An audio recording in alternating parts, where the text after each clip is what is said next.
آج ہم بات کریں گے نوزائیدہ بچوں میں سانس کی تکلیف یعنی کہ ریسپائریٹری ڈسٹریس کے بارے میں۔ میرا نام ڈاکٹر سمیرہ میدی ہے اور میں چائلڈ اسپیشلسٹ ہوں۔ آج میں بات کروں گی کہ نوزائیدہ بچوں میں سانس لینے کی تکلیف ایک ایمرجنسی کنڈیشن ہو سکتی ہے جس میں بچہ صحیح طریقے سے سانس نہیں لے پاتا۔ سانس لینے میں مشکل کی کئی وجوہات ہو سکتی ہیں، جس میں سب سے پہلے پریمیچر ڈیلیوری یعنی کہ قبل از وقت پیدائش، جس میں بچے کے پھیپھڑے مکمل طور پر ڈیولپ نہیں ہوتے، جس سے بچے کو سانس لینے میں مشکل ہو سکتی ہے۔ اس کے ساتھ ساتھ RDS یعنی کہ ریسپائریٹری ڈسٹریس سنڈروم، جن میں بچے کے پھیپھڑے سرفیکٹنٹ نہیں بنا پاتے ہیں۔ سرفیکٹنٹ ایک مٹیریل ہے جو کہ پھیپھڑے کو پھیلنے اور سکڑنے میں مدد دیتا ہے۔ جب سرفیکٹنٹ کی کمی ہوتی ہے تو بچے کو سانس لینے میں مشکل ہو سکتی ہے۔ اس کے ساتھ نیونیٹل نمونیا یعنی کہ کسی بھی بیکٹیریا اور وائرس کی وجہ سے پھیپھڑے کا انفیکشن ہو جانا سانس لینے میں تکلیف کا باعث بنتا ہے۔ میکونیم ایسپائریشن، بچہ ماں کے پیٹ میں میکونیم نگل لیتا ہے جو کہ پھیپھڑوں میں چلا جاتا ہے اور اس سے سانس لینے کا عمل مشکل ہو جاتا ہے۔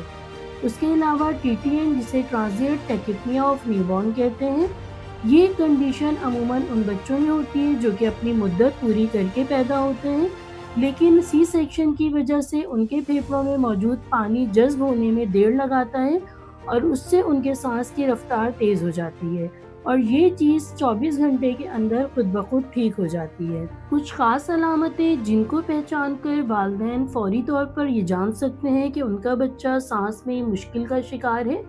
سب سے پہلے تو ناک کے نتنوں کا بہت زیادہ پھولنا، سانس لیتے وقت آواز کا نکلنا، سینے کے درمیان یا پسلیوں کے نیچے کھچاؤ کا ہونا، بچے کے جلد کا رنگ یا چہرے کا رنگ نیلا یا سیاہ ہو جانا، بچے کا دودھ بالکل بھی نہ پینا اور بے ہوشی اور غشی کی طرف چلے جانا۔ اس صورتحال میں فوری طور پر ڈاکٹر سے رجوع کریں تاکہ بچے کا علاج بر وقت ہو سکے۔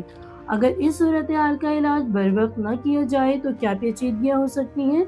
بچے کے دماغ کو آکسیجن کی کمی ہو سکتی ہے جس کی وجہ سے دورے پڑ سکتے ہیں، بچے کے پھیپھڑے کو نقصان پہنچ سکتا ہے اور پری میچور بچوں میں موت کا خطرہ بڑھ جاتا ہے۔ اس صورتحال میں فوری طور پر بچے کو NICU میں داخل کیا جاتا ہے، جہاں پر اس بیماری کی تشخیص کے لیے کچھ ٹیسٹ کرائے جاتے ہیں، جس میں ایکس رے کا ٹیسٹ، جس میں پھیپھڑوں کی بناوٹ اور بیماری کا اندازہ لگایا جاتا ہے، کچھ بلڈ ٹیسٹ جس میں کاربن ڈائی آکسائڈ اور آکسیجن کی مقدار کو جانچا جاتا ہے، خون میں انفیکشنز کا پتہ لگایا جاتا ہے، پلس آکسی میٹر سے بچے کے جسم میں آکسیجن کی مقدار کو جانچا جاتا ہے۔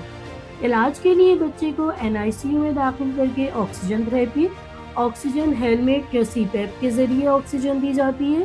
سرفیکٹنٹ تھراپی، اگر بچہ RDS یعنی کہ ریسپائریٹری ڈسٹریس سنڈروم کا شکار ہے تو سانس کی نالی سے سرفیکٹنٹ دیا جاتا ہے، اور کچھ اینٹی بائیوٹکس، اگر انفیکشنز کی موجودگی کا پتہ چلتا ہے تو بچے کو اینٹی بائیوٹکس کا استعمال کروایا جا سکتا ہے۔